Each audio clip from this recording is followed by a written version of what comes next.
Welcome to unsolved mysteries. तो दोस्तों, आज के इस वीडियो में हम और आप मिलकर बात करने जा रहे हैं साल 2020 में आई नोबडी स्लीप्स इन दी वुड्स टुनाइट के बारे में बात करेंगे। ये एक पॉलिश हॉरर स्लेजर मूवी है जिसे डायरेक्ट किया था बार्तो एम कोवास्की ने। तो अब बिना और टाइम वेस्ट किए चलते हैं सीधा वीडियो के तरफ।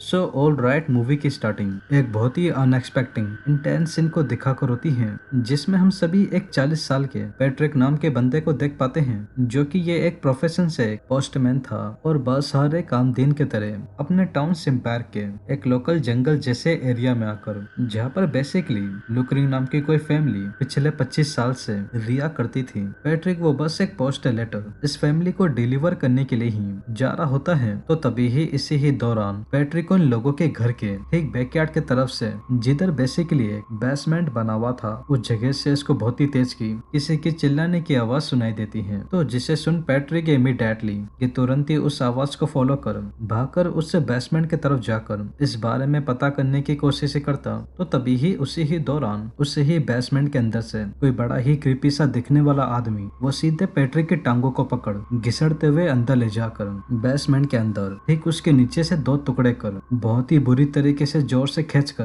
पैट्रिक की पूरी बॉडी को बीच में से चीरते हुए फाड़कर मार डालता है। और बस अब सीन सीधा यहाँ से चेंज होकर इस क्रिपी इंसिडेंट के एक महीने बाद कुछ हाई स्कूल के टीनेज बच्चों के ऊपर फोकस करता है, जो कि ये सभी स्टूडेंट्स अपने स्कूल के एक कॉमन नॉन टेक्नोलॉजी डिपेंडेंट कुछ हफ्तों के हाइकिंग के लिए टाउन से काफी दूर एक सिम्बैक नाम के विलेज में आए हुए होते हैं। अब स्टिल अगर आपको पता ना हो तो मैं आप सभी को बताना चाहूंगा। अभी इस समय ये सभी स्टूडेंट्स जिस जंगल की तरफ हाइकिंग के लिए जा रहे हैं, दरअसल वो वही जगह होती है जिसको हम सभी ने मूवी की स्टार्टिंग में बहुत ही बुरी तरीके से पैट्रिक को मरते हुए देखा था। और अब खास बात यह थी कि ये सभी लोग उस बात से बिल्कुल ही अनजान थे कि यह जगह कैंपिंग के लिए बिल्कुल भी सेफ नहीं थी, स्पेशली बच्चों के लिए। तो खैर फाइनली इन सभी बच्चों के सिम पार्क में पहुंचते ही इस कैंप का सीनियर काउंसलर यानी कि मिस्टर जकवास्की वो इन सभी स्टूडेंट्स के कैंप के अंदर आते ही इन सभी के फोन्स वगैरह कलेक्ट करना शुरू कर देते हैं। अब इसका पीछे का रीजन बेसिकली यूजुअली ऐसा था, जैसा कि मैंने आप सभी को कुछ ही देर पहले मेंशन करते हुए अच्छे से बताया था कि ये होल ट्रिप बेसिकली एक नॉन टेक्नोलॉजी डिपेंडेंट यानी कि एक काइंड ऑफ गैजेटलेस ऑफलाइन कैंपिंग पर पूरी तरीके से कम्प्लीटली बेस्ड थी, जिसमें आप चाहकर भी किसी भी हालत में या किसी भी कंडीशन में मोबाइल फोन्स का इस्तेमाल नहीं कर सकते, जो कि ये इस हाइकिंग का सबसे बेसिक और क्लियर रोल था। और अब ये बात अपने आप में ही इन टीनेज स्टूडेंट्स के लिए काफी ज्यादा फ्रस्ट्रेटिंग थी, क्योंकि अब इनको इस पूरे होल इंटायर हाइकिंग में बिना फोन के ही सफर करना था। तो बस उसी ही चीज को देखते हुए कैंप काउंसलर जकवास्की इन सभी ही बच्चों से मोबाइल फोन से लेना शुरू कर देते हैं। एनीवे सब सीन चेंज होकर सीधा रात की तरफ कैंप के बच्चों के ऊपर ही फोकस करता है, जिसमें ये सभी खाना खाकर कैंप फायर के पास बैठकर आपस में बातचीत करने के बाद अपने अपने सेपरेट कैंप पर लगाकर बस सोने के लिए ही जा रहे होते हैं। तो तभी ही इन बच्चों के सोने के कुछ ही देर के अंदर ही डैनियल, जिसको काफी देर से नींद नहीं आ रही थी, तो ये उठकर कैंप के पास ही मौजूद एक लेक के पास बैठकर सिगरेट वगैरह ही पी रहा होता है। तो तभी ही उसी ही दौरान एक बड़ा सा क्रीपी सा आदमी बड़ी ही चालाकी से बिना किसी के भनक पड़े वो सीधे डैनियल के पीछे आकर खड़ा हो जाता है। तो जिसे देख डैनियल के डर के मारे कुछ सोच समझने की या फिर भागने की कोशिश करता, तो तभी ही उससे पहले ये कृपी आदमी सीधे इसके स्लीपिंग बैग सहित कसकर पकड़कर डैनियल को उठाकर एक बड़े से पत्थर पे मारकर जान से मार डालता है।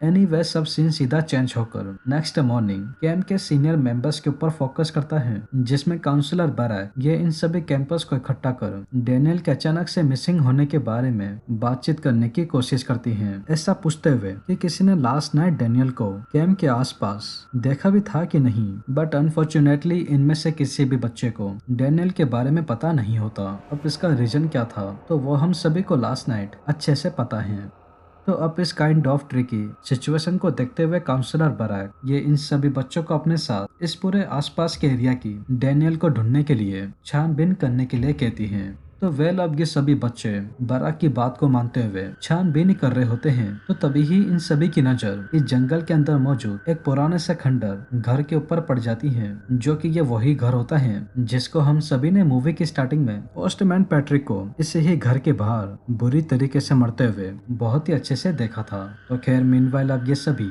इस घर को देखते ही डैनियल को ढूंढने के लिए बिना कुछ सोचे समझे सीधा इसके अंदर चले जाते हैं। तो फाइनली इस घर में आने के कुछ ही देर के अंदर ही काउंसलर बाराक और ये सभी बच्चे मिलकर इस घर के अंदर के बेसमेंट में जाकर छानबीन करने की कोशिश कर रहे होते हैं। तो उससे ही वक्त इन सभी को डैनियल की सड़ी हुई लाश दिखाई देने को मिलती है। तो जिसे देख ये सभी इस बारे में कुछ करने की कोशिश करते हैं। तो तभी ही वो ही क्रीपी सा दिखने वाला आदमी जिसने लास्ट नाइट डैनियल को मारा था, वो अचानक से ही अपने घर के अंदर आ जाता है। तो अब इस अजीब से दिखने वाले आदमी को देख लॉरा और जॉन ठीक अपने ऊपर बनी हुई एक टूटी हुई खिड़की को देख जैसे तैसे डर के मारे इस आदमी के घर से निकल जाते हैं। बट अनफॉर्चुनेटली दूसरी ओर काउंसलर बाराक, जो कि उस खिड़की से बिल्कुल भी बाहर निकल नहीं पा रही थी और अंदर ही फंस के रह गई थी। तो बस इसी ही बात का फायदा उठाते हुए ये क्रीपी आदमी सीधे बाराक की बहुत ही बुरी तरीके से गर्दन तोड़कर मार डालता है और सीधे कटे हुए सर को खिड़की से बाहर फेंक देता है।